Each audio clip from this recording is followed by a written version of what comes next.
consequência de uma mutação, um vírus respiratório que já circulava, que era o coronavírus. Então esse agora é um coronavírus 2019, né, que foi isolado em pacientes que começaram a ter uma evolução ruim com quadro respiratório e pneumonia na China. Então foi feita a pesquisa, né, das secreções respiratórias e foi encontrado esse coronavírus, mas que era um novo tipo de coronavírus. Então por isso que ele recebeu essa denominação de 2019, né, novo coronavírus. Porque o coronavírus já era um vírus que estava presente entre os vírus respiratórios que circulam, né? Porque a gente sabe que, principalmente no inverno e no hemisfério norte, né, onde a China se localiza, o inverno é mais rigoroso do que no hemisfério sul, então a gente tem condições diferentes, né, de ambiente para eles do que nos países tropicais. Então, os vírus respiratórios, entre eles, o influenza, o vírus sincicial respiratório, o parainfluenza, o adenovírus, o metapneumovírus, existem vários vírus que circulam, né? Então, e existem, qual que a gente tem possibilidade de prevenção com vacina? É o vírus influenza, por enquanto, né?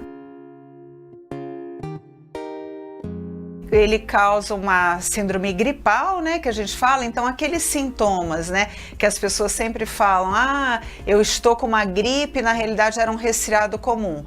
O quadro de uma síndrome gripal, que a gente chama síndrome, é um conjunto de sintomas, né, então são sintomas importantes, em que a pessoa tem febre, um mal-estar geral muito grande, não consegue desempenhar as atividades do dia a dia, né, então espirra bastante, tosse, e às vezes isso evolui para um quadro mais grave, que aí é a síndrome respiratória aguda grave, que aí a pessoa tem uma falta de ar, em que ele tem que procurar o hospital e às vezes até é levado precisa os cuidados de terapia intensiva, né, de UTI.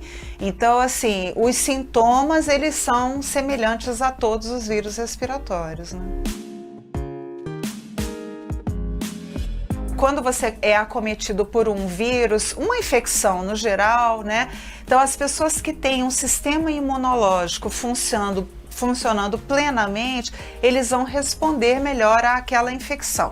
Então, quem são essas pessoas? Geralmente são os adultos jovens, sem nenhuma doença, que a gente chama doença de base, né? Então, nas extremidades, as crianças e os idosos, eles têm um sistema imunológico já comprometido. Então, eu como pediatra, a gente sempre recomenda às mães, quando tem um bebê, você não vai ficar com esse bebê passeando no shopping, aglomerações, isso não é nada prudente. Por quê? Porque aquela criança até 1 ano, 2 anos, até na realidade os 4 anos de idade, ele tem o sistema imunológico em formação, se desenvolvendo.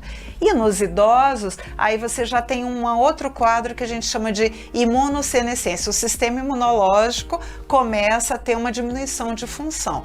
Então, os extremos da vida, né, você tem que ter mais cuidado.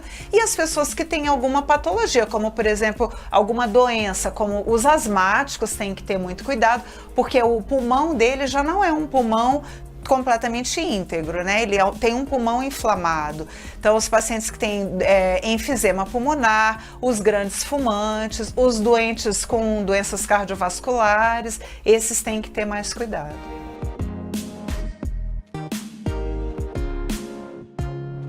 Assim como você previne todas as doenças respiratórias. Como eu falei, assim, as aglomerações, principalmente quando está inverno, a gente está com um clima chuvoso, né? Então propicia as pessoas a disseminarem mais os vírus respiratórios, né, entre si.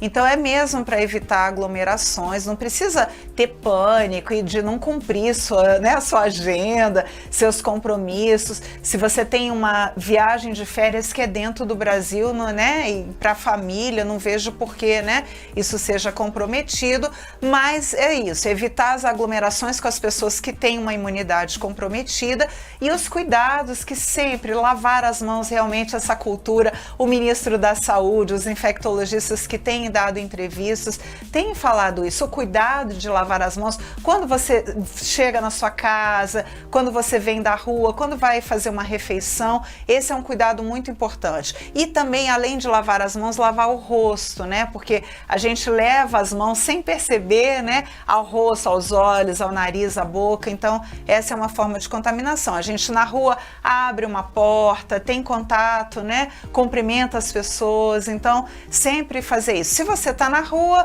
é um hábito bom você ter na bolsa um álcool gel para higienizar, mas em casa e no ambiente do trabalho em que você tem uma pia e o sabão disponível, lavar muito bem essas mãos e ensinar as crianças, né, a fazer isso também.